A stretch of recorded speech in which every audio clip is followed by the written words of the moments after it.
Bismillahirrahmanirrahim. Assalamualaikum warahmatullahi wabarakatuh. Selamat pagi anak-anak. Apa kabarnya hari ini? Alhamdulillah. Semoga kita semua dalam keadaan sehat, baik, dan tentunya tetap semangat. Oke anak-anak, sebelum kita melakukan pembelajaran, alangkah baiknya agar kita berdoa terlebih dahulu. Berdoa menurut agama masing-masing agar pada pembelajaran hari ini bisa berjalan dengan lancar. Berdoa dimulai.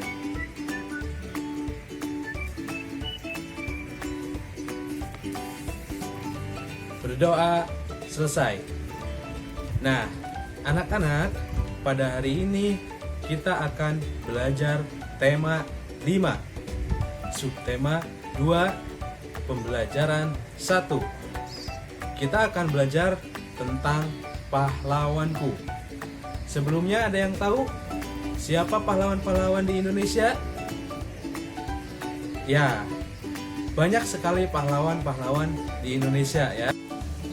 Adapun tujuan pembelajaran hari ini, yang pertama adalah menyebutkan informasi yang sudah diketahui dan yang ingin diketahui.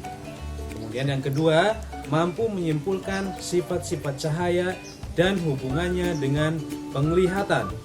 Dan ketiga, menulis laporan tentang sifat cahaya dan hubungannya dengan penglihatan.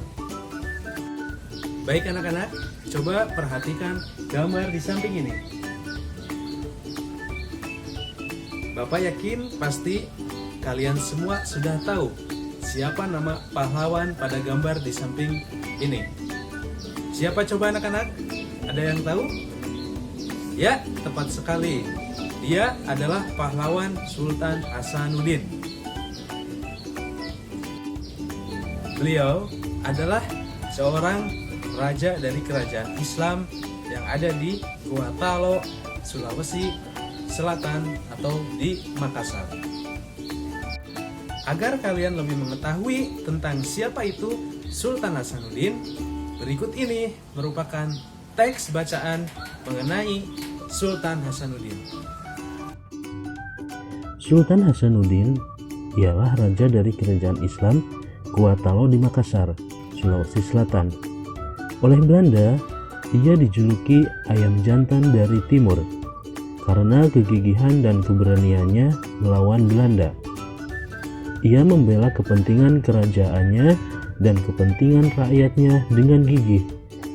Ia berusaha menegakkan kedaulatan dan memperluas wilayah kerajaan. Ia berhadapan dengan Arupalaka, Raja Bone yang dibantu oleh Belanda. Sultan Hasanuddin dikenal arif dan bijaksana. Beliau merasa sedih karena harus bertempur melawan keluarga sendiri. Arupalaka Latenri Tata Toerung sudah seperti saudara kandung sendiri. Sultan Hasanuddin mempertimbangkan bahwa pertumpahan darah di kalangan orang Makassar dan Bugis harus segera dihentikan. Sultan Hasanuddin berusaha menggabungkan kekuatan kerajaan-kerajaan kecil di sekitar kerajaannya untuk melawan Belanda. Karena perjuangan dan jasa-jasanya, nama Sultan Hasanuddin diabadikan sebagai nama jalan dan universitas di Makassar, Sulawesi Selatan. Pemerintah bahkan menganugerahkan gelar pahlawan nasional kepada Sultan Hasanuddin. Setelah wafat, Sultan Hasanuddin dimakamkan di kompleks pemakaman Raja-Raja Goa di Sulawesi Selatan. Kompleks pemakaman raja-raja merupakan peninggalan sejarah yang perlu dijaga kelestariannya. Kompleks pemakaman ini pun dijadikan objek pembelajaran sejarah bagi bangsa Indonesia. Nah, anak-anak, setelah kalian membaca teks berikut, teks yang tadi telah kalian baca, coba apa yang kalian ketahui mengenai Sultan Hasanuddin? Di antaranya, Sultan Hasanuddin merupakan pahlawan dari Makassar. Ya, betul sekali. Kemudian, julukannya adalah ayam jantan dari timur. Julukannya adalah ayam jantan dari timur.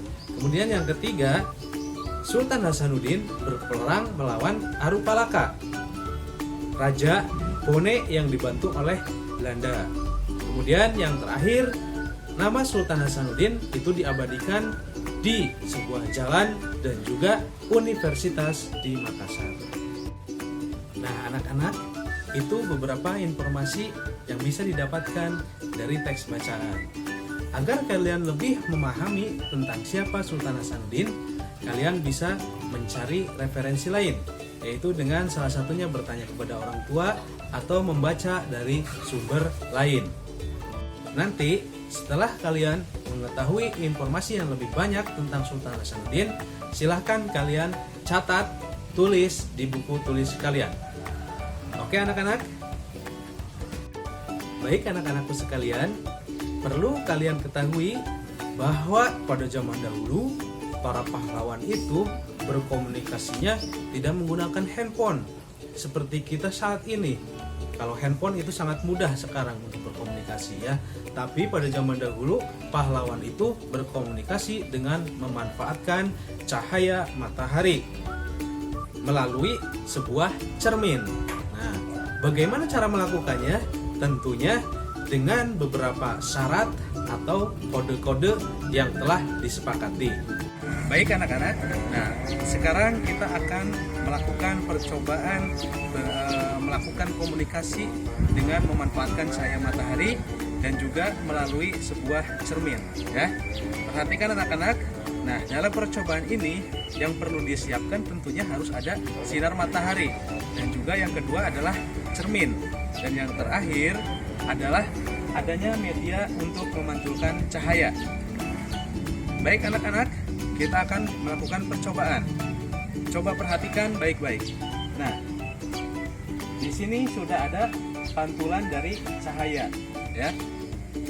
Tentunya kalian ketika akan melakukan komunikasi menggunakan bantuan dari sinar matahari itu harus disepakati dulu mengenai kode-kode apa yang akan dilakukan.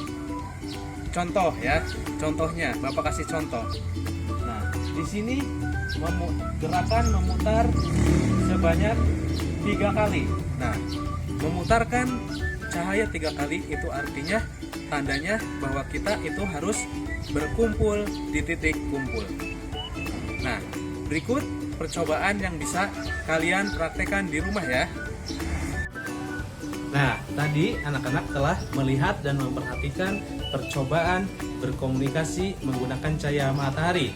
Nah, dapat disimpulkan bahwa cahaya matahari itu mempunyai sifat yang dapat dipantulkan. Nah, sekarang coba anak-anak mencoba untuk membuat sebuah laporan kegiatan percobaan ya. Tentunya percobaan seperti yang Bapak lakukan tadi. Nah anak-anak, pada hari ini tentunya kita sudah belajar mengenai pahlawan. Salah satunya yaitu pahlawan Sultan Hasanuddin yang berasal dari Makassar. Kemudian yang kedua kita sudah belajar mengenai sifat cahaya. Salah satunya cahaya itu dapat dipantulkan. Demikian pembelajaran hari ini. Semoga apa yang kalian perhatikan, apa yang kalian lakukan itu bisa bermanfaat bagi kalian semua. Baiklah anak-anak, ingat pesan Bapak ya. Karena sekarang masih dalam masa pandemi, tetap jaga protokol kesehatan. Yang pertama harus selalu menggunakan masker, yang kedua cuci tangan dengan bersih, dan yang ketiga dilarang untuk berkerumun. Baik anak-anak, Bapak tutup. Wabillahi taufiq wal hidayah. Wassalamualaikum warahmatullahi wabarakatuh.